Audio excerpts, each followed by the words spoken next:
එක්වන්න අදත් ඇත්ත දැනගන්න ඕස්ට්‍රේලියාවේ ප්‍රථම ශ්‍රී ලාංකීය රූපවාහිනී නාලිකාව සිෆ්ලික්ස් TV සමගින්. ඔබ මුණගැසෙන මම චතුරී දොඩන්ගොඩ. සිෆ්ලික්ස් TV නිවුස් වෙතින් අපගේ මුල්ම අවධානය ප්‍රධාන පුවත් සිරස්තල වෙත.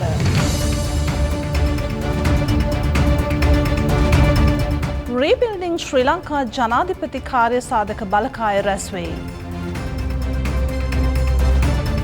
චීන ආරක්ෂක උපදේශක සහ ශ්‍රී ලංකා නියෝජ්‍ය ආරක්ෂක ඇමති අතර හමුවක්. වත්කම් බැරකම් ප්‍රකාශ නොදුන්නොත් නඩු පවරන බව අල්ලස් කොමිසම කියයි. ෆැමිලි වීසා අපේක්ෂකයින්ට තවත් අපේක්ෂාවක්. ඕස්ට්‍රේලියාවේ රැකියා වෙළඳපොළ තුළ ඩූම් ජොබින් අවදානමක්.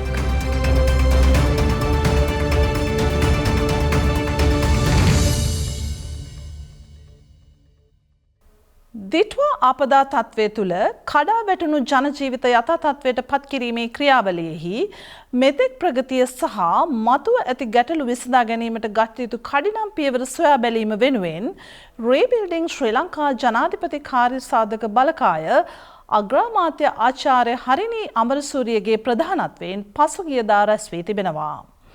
දිට්වා ආපදා තත්ත්වය තුළ කඩා වැටුණු ජනජීවිත යථා තත්ත්වයට පත්කිරීමේ ක්‍රියාවලියේදී තාක්ෂණික නිලධාරීන්ගේ හිඟයත් එක්වර දිස්ත්‍රික්ක ගණනාවක භූමි පරීක්ෂාවන් සිදුකර වාර්තා ලබා දීමේදී ගොඩනැගිලි පර්යේෂණ ආයතනයට මුහුණ දීමට සිදුවන නිලධාරී හිඟයත් දැඩිව බලපා ඇති බව මෙහිදී සාකච්ඡාවට ලක් කෙරුණු අතර ඊට යම් සහනයක් වන පරිදි මේ වන විට තාක්ෂණික නිලධාරීන් 125ක් බඳවාගෙන ඇති බවත් ඔවුන් ලබන සඳුදා සිට අදාළ ආයතන වෙත යොමු කරන බවත් රැස් වූ නිලධාරීන් ප්‍රකාශ කර සිටියා. එමෙන්ම දිට්වා ආපදාවෙන් විපතට පත් වූවන්ට වන්දි ගෙවීම්, පූර්ණ හානි වූ නිවාසවල පදිංචිකරුවන්ට නිවාස ලබා දීම හෝ නිවාස ආධාර ලබා දීම, දුම්රිය සහ මහා මාර්ග, බෝක්කු, පාලම් ප්‍රතිසංස්කරණය මෙන්ම හානියට පත් පාසල් ප්‍රතිසංස්කරණ ක්‍රියාවලිය පිළිබඳවද පුළුල් ලෙස සමාලෝචනයක් ඉදිරිපත් කළ බව ජනාධිපති මාධ්‍යාංශය සඳහන් කරනවා. අර්ධහානි සඳහා වන වන්දි ගෙවීම් සැලකිය යුතු මට්ටමකින් අවසන් වෙමින් පවතින බවද පූර්ණ හානි වූවන්ට නිවාස ලබා දීමේ ක්‍රියාවලියේදී ඇතැම් දිස්ත්‍රික්කවල මතුව ඇති ගැටලු කඩිනමින් නිරාකරණය කර ගැනීම පිළිබඳවද මෙහිදී අවධානය යොමු වී තිබෙනවා. UNICEF ආයතනය විසින් ආපදාවට පත් ප්‍රදේශවල කරන ලද සමීක්ෂණයකට අනුව මේ වන විට එම ප්‍රදේශවල පාසල් යන වයසේ පසුවන සියලුම දරුවන් පාසල් යාම ආරම්භ කර ඇති බවද එය සාමාන්‍ය පරිදි සිදුවන බවද මෙහිදී අනාවරණය වී තිබෙනවා.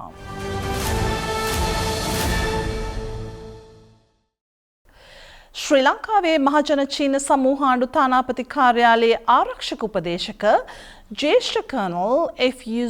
සහ නියෝජ්‍ය ආරක්ෂක අමාත්‍ය මේජර් ජෙනරාල් අරුණ ජයසේකර මහතා අතර නිල හමුවක් පවත්වා තිබෙනවා. මෙම හමුවේදී නියෝජ්‍ය අමාත්‍යවරයා සහ චීන ආරක්ෂක උපදේශකවරිය අතර ද්විපාර්ශ්වික ආරක්ෂක සම්බන්ධතා මෙන්ම අන්‍යෝන්‍ය වශයෙන් වැදගත් වන කරුණු පිළිබඳව සාකච්ඡා කර ඇති අතර මෙරට සන්නද්ධ හමුදාවන්හි පුහුණු කටයුතු සහ වෘත්තීය සංවර්ධනය වෙනුවෙන් චීනය ලබා දෙන දිගුකාලීන ආරක්ෂක සහයෝගීතාවද නියෝජ්‍ය අමාත්‍යවරයාගේ විශේෂ ඇගයීමට ලක් වූ බව සඳහන් වනවා.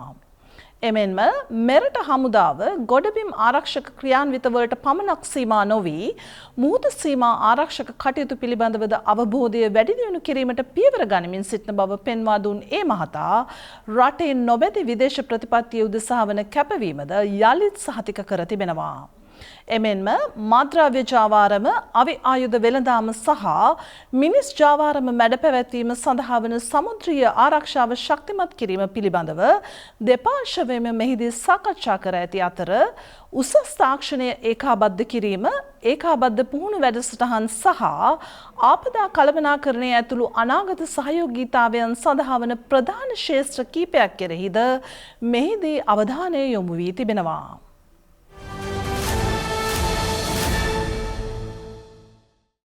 ජුනි මාස 30 වනදාට රාජ්‍ය නිලධාරීන් සිය වාර්ෂික වත්කම් බැරකම් ප්‍රකාශ ඉදිරිපත් කළ යුතු බව අල්ලස් හෝ දූෂණ චෝදනා විමර්ශන කොමිෂන් සභාව පවසනවා.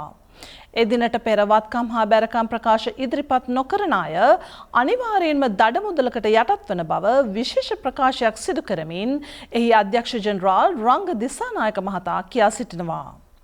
2023 අංක 9 දරන දූෂණ විරෝධී පනතේ 81 වගන්තිය යටතේ වත්කම් හා බැරකම් ප්‍රකාශ ඉදිරිපත් කළ යුතු පුද්ගලයන් අදාළ වර්ෂයේ ජූනි මාස 30 වන දිනට එම ප්‍රකාශ ඉදිරිපත් කළ යුතු වන අතර එය ප්‍රමාද වීම දඩයකට හෝ අධිකරණ ක්‍රියාමාර්ගයකට ලක්විය හැකි බවද අධ්‍යක්ෂකවරයා අනතුරු අඟවනවා.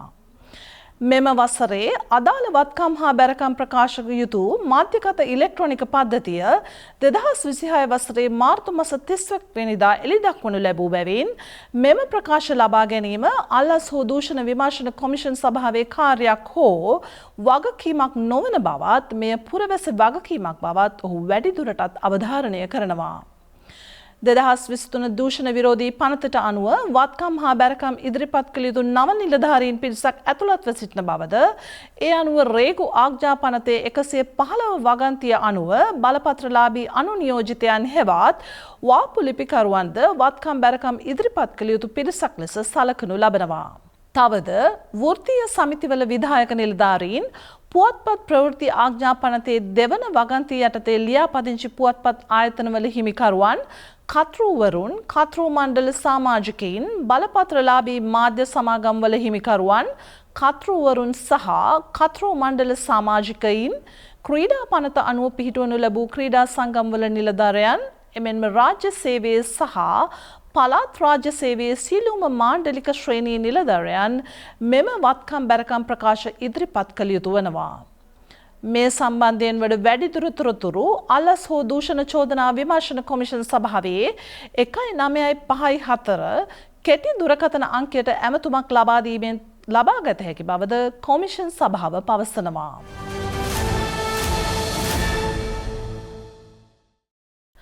ඔස්ට්‍රේලියානු රජය විසින් 2025-26 මූල්‍ය වර්ෂය සඳහා ෆැමිලි වීසා නිකුත් කිරීමේ උපරිම සීමා තහවුරු කරමින් මයිග්‍රේෂන් ඉන්ස්ට්‍රුමන්ට් හෙවත් LIN 26.42 නිකුත් කර තිබෙනවා. ඒ අනුව කන්ට්‍රිබියුටරි පේරන්ට් වීසා සඳහා ස්ථාන 6,800ක්, සාමාන්‍ය පේරන්ට් වීසා සඳහා ස්ථාන 1,700ක් සහ වෙනත් ෆැමිලි වීසා සඳහා ස්ථාන 500ක් වෙන් කර ඇති බව සඳහන් වනවා. මෙම සංඛ්‍යා පසුගිය මූල්‍ය වර්ෂයේ පැවති ප්‍රමාණයටම සමාන වන අතර කිසිදු වැඩිවීමක් සිදු නොකර ඇති බව රජය පවසනවා. මෙම සීමා සබ් ක්ලාස් 103 සහ 804 පේරන්ට් වීසා, සබ් ක්ලාස් 143, 864, 173 සහ 884 contributory parent visa මෙන්ම remaining relative, carers සහ age dependent relative visa කාණ්ඩවලටද අදාළ වන අතර ඉල්ලුම පවතින ස්ථාන සංඛ්‍යාවට වඩා ඉහළ බැවින් සාධාරණ හා ක්‍රමානුකූල සැලසුම් පවත්වාගෙන යාම සඳහා මෙම වාර්ෂික සීමා වසර 20කට අධික කාලයක් තිස්සේ ක්‍රියාත්මක වන බව රජය සඳහන් කර තිබෙනවා. ඒ අනුව ෆැමිලි මයිග්‍රේෂන් බලාපොරොත්තුවෙන් සිටින අය සඳහා 2025-26 වසරේදී වීසා ස්ථාන වැඩිවීමක් සිදු නොවන අතර පෙර පරිදිම දිගු පොරොත්තු කාලයන් පවතිනු ඇති බව සංක්‍රමණ විශේෂඥයින් පෙන්වා දෙනවා. ඔස්ට්‍රේලියාවේ රැකියා වෙළඳපොළ තුළ ඩූම් ජොබින් නම් නව ප්‍රවණතාවයක් වේගයෙන් පැතිරෙමින් පවතින බව රැකියා නියෝජිත ආයතන අනතුරු අඟවනවා. මෙය රැකියා සොයන්නන් විසින් කිසිදු පුද්ගලීකරණයකින් තොරව එක්වර රැකියා ගණනාවකට අයදුම් කිරීම ලෙස හඳුන්වනු ලැබෙනවා. මෙවැනි ක්‍රම නිසා CV එකක ගුණාත්මක භාවය සහ අවධානය අඩු වී යන බව විශේෂඥයින් විසින් පවසනවා. AI තාක්ෂණය සහ ක්වික් ඇප්ලයි පහසුකම් හේතුවෙන් මෙම ප්‍රවණතාව තවත් වේගයෙන් ඉහළ යමින් පවතින බවටද සඳහන් වෙනවා. සමීක්ෂණවලට අනුව බොහෝ අයදුම්කරුවන් රැකියා විස්තර හොඳින් නොකියවාම ඉතා ඉක්මනින් අයදුම්පත් ඉදිරිපත් කිරීමට පෙළඹෙන බවට හෙළි වී තිබෙනවා. 2026 මාර්තු කාර්තුවේ ඕස්ට්‍රේලියාවේ සේවකයන් සොයා ගැනීමට වඩාත්ම අපහසු වී ඇති රැකියා ලෙස පුරාපාඩු පිරවීමේ අනුපාතය 55.1ක් ලෙස දැක්වෙන ටෙක්නීෂියන්ස් සහ ට්‍රේඩ්ස් වර්කර්ස් රැකියා බව Jobs and Skills Australia නවතම වාර්තාවේ දැක්වෙනවා. එම වාර්තාවට අනුව කළමනාකරන රැකියා පුරාපාඩු පුරවා ඇති අනුපාතය 79.1ක් ලෙස ඉහළ මට්ටමක පවතිනවා. වෘත්තීයවේදී රැකියා එනම් ගුරු වෘත්තිය, ඉංජිනේරුවරුවන්, ගණකාධිකාරීවරුන් වැනි වෘත්තීන් සඳහා එය 66.5ක් දක්වා පහළ ගොස් තිබෙනවා. විදුලි කාර්මිකයින්, ප්ලම්බර්වරුන්, කාර්මික ශිල්පීන් වැනි රැකියා සඳහා පුරාපාඩු පිරවීමේ අනුපාතය 55.1ක් පමණ වන අතර මෙය සේවකයින්ගේ වැඩිම අංශය බවට පත්වී ඇති බව සඳහන් වනවා.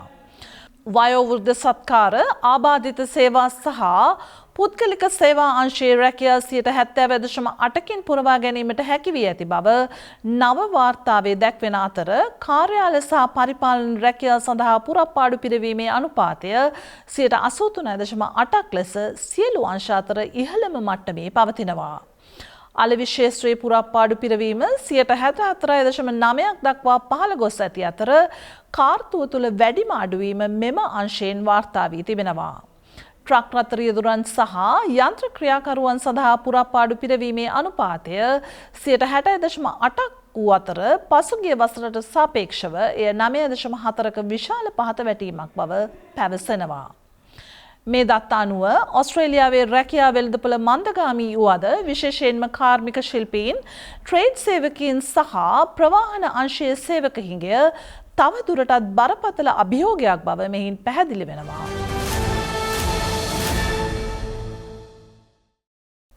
ඇමරිකා ඉරාන සටන් විරාමය ඇල්බනීස් සාදරයෙන් පිළිගනී. මැද පෙරදිග අර්බුදය අවසන් කිරීමේ අරමුණින් ඇමරිකාව සහ ඉරානය අතර ඇතිකරගත් සටන් විරාම ගිවිසුම පිළිබඳව ඔස්ට්‍රේලියානු අගමැති ඇන්තනි ඇල්බනීසි සිය සතුට පළ කර තිබෙනවා. තවදුරටත් යුදමය තත්ත්වයක් වර්ධනය නොවීම සියලු පාර්ශව සංයමයෙන් හා නිර්මාණාත්මක සංවාදයකින් කටයුතු කළ යුතු බව අගමැතිවරයා නිකුත් කළ නිවේදනයක සඳහන් වනවා.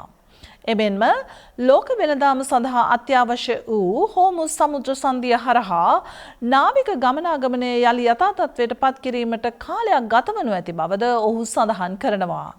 මෙම අවස්ථාව ස්ථාවර හා දිගුකාලීන සාමයක් සඳහා සංවාද සහ රාජ්‍යතාන්ත්‍රික ක්‍රියාමාර්ග ඔස්සේ භාවිතා කළ යුතු බව ඔහු වැඩිදුරටත් පවසනවා.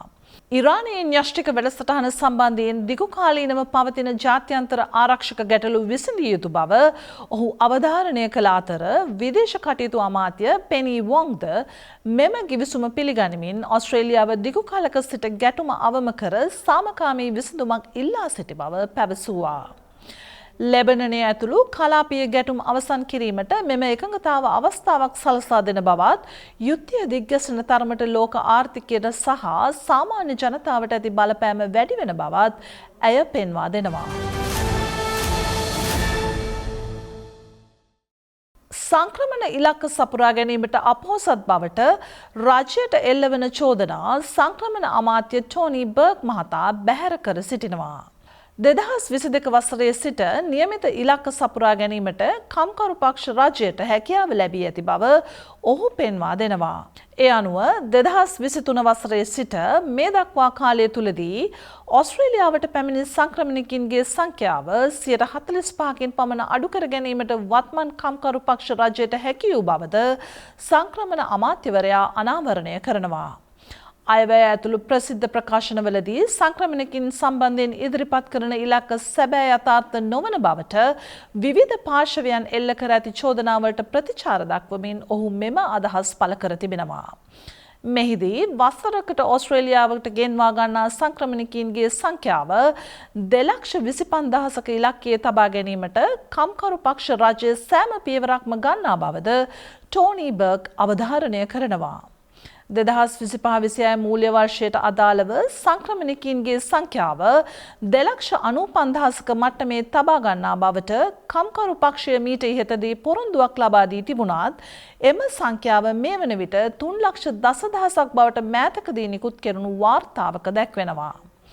2025-2030 අතර කාලයේදී සමස්ත සංක්‍රමණික සංඛ්‍යාව මිලියන 1.2ක මට්ටමේ තබා ගැනීමට කම්කරු පක්ෂ රජය අවශ්‍ය සියලු පියවර ගෙන ඇති බව ඒ සම්බන්ධයෙන් ප්‍රතිචාර දක්වමින් ටෝනි බර්ග් පවසනවා. ඒ අනුව ආසන්න වශයෙන් වසරකට ශුද්ධ සංක්‍රමණ සංඛ්‍යාව ලක්ෂයකින් පමණ අඩු කර ගැනීමට කම්කරු පක්ෂ රජයට හැකියාව ලැබී ඇති බවත් ඔහු අනාවරණය කරනවා. ඕස්ට්‍රේලියාවට පැමිණෙන සංක්‍රමණිකයින්ගේ සංඛ්‍යාව පුහුණු ශ්‍රමිකයන් 70%ක් සහ ෆැමිලි මයිග්‍රන්ට්ස් 30%ක් ලෙස පවත්වා ගැනීම කම්කරු රජයේ අරමුණ බවද ඔහු වැඩිදුරටත් අවධාරණය කරනවා. එමෙන්ම ශිෂ්‍ය වීසා සඳහා මෑතකදී හඳුන්වා දුන් විවිධ රෙගුලාසි හමුවේ අධ්‍යාපනය සඳහා පමණක් අරමුණු කරගත් පිරිස් ඕස්ට්‍රේලියාවට ගෙන්වා ගැනීමට හැකි වී ඇති බවද සංක්‍රමණ අමාත්‍ය ටෝනි බර්ග් කියා සිටිනවා.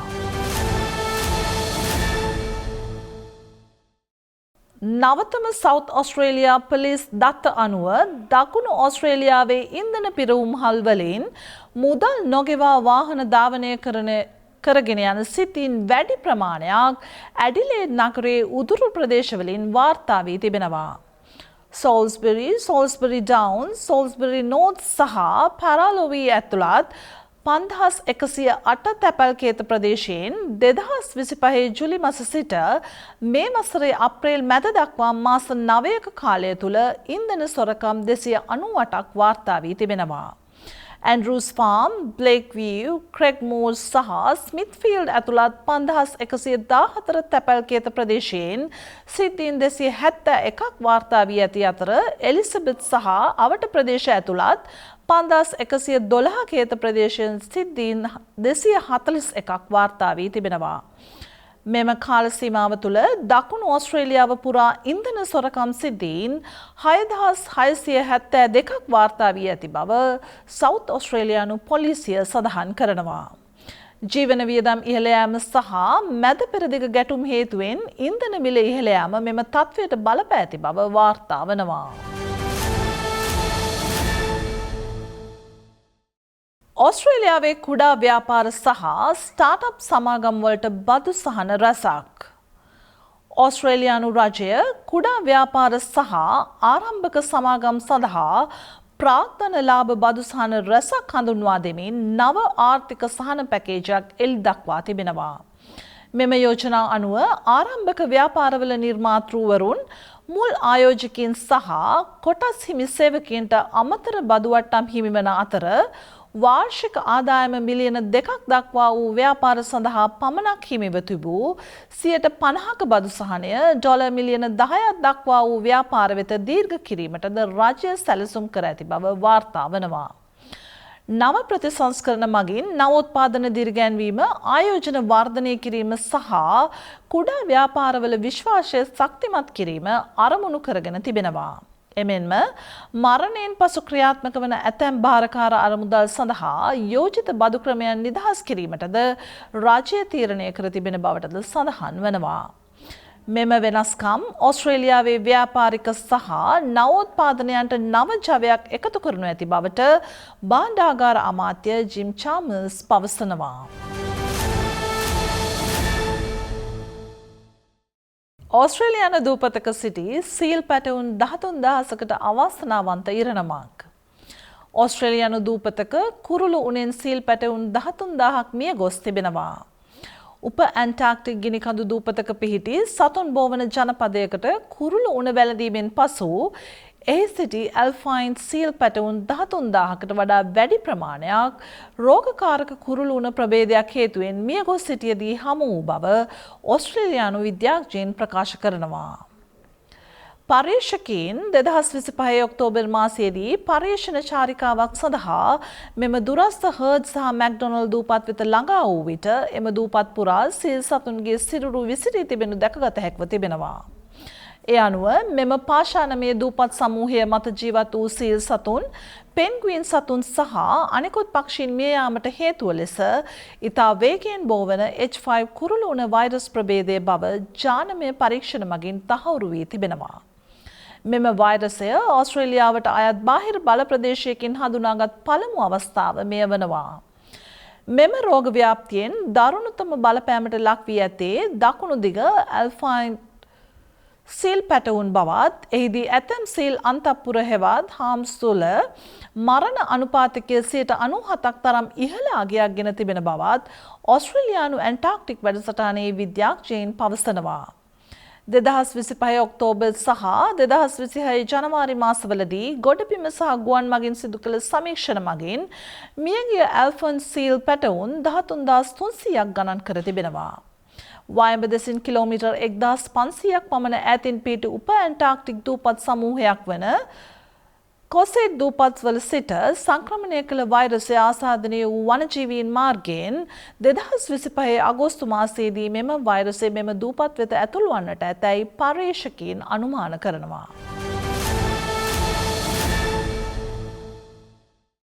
ලෝක කෘත්‍රිම බුද්ධි සහයෝගිතා සංවිධානයක් පිහිටුවන්න චීනය සූදානමින්. ලෝක කෘත්‍රිම බුද්ධි සහයෝගිතා සංවිධානයක් පිහිටුවීම සඳහා චීනය සූදානම් වෙනවා. ඊට අදාළ කටයුතු වල චීනය නිරතව සිටින බව චීන රාජ්‍ය මණ්ඩලයේ ප්‍රවෘත්ති කාර්යාලය පසුගියදා පැවැත් වූ මාධ්‍ය හමුවකදී හෙළි කරමින් පැවසුවා.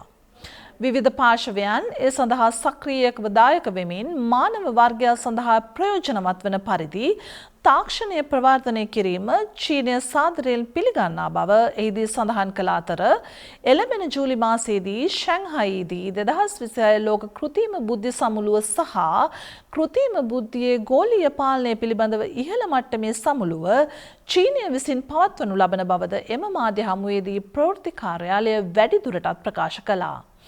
මෙම සමුළුව ප්‍රයෝජනයට ගනිමින් සියලු පාර්ශවයන් හා එක්ව කෘත්‍රිම බුද්ධිය සහ ජාත්‍යන්තර සහයෝගිතාව තවදුරටත් ශක්තිමත් කිරීමට චීනය බලාපොරොත්තු වන බව එහිදී හෙළි කරනු ලැබුවා. ඒ සමගින් Cflix TV News ප්‍රවෘත්ති ප්‍රකාශය මෙතනින් නිමාවට පත්වනවා. ඔබ සැමට සුබ සතියක්.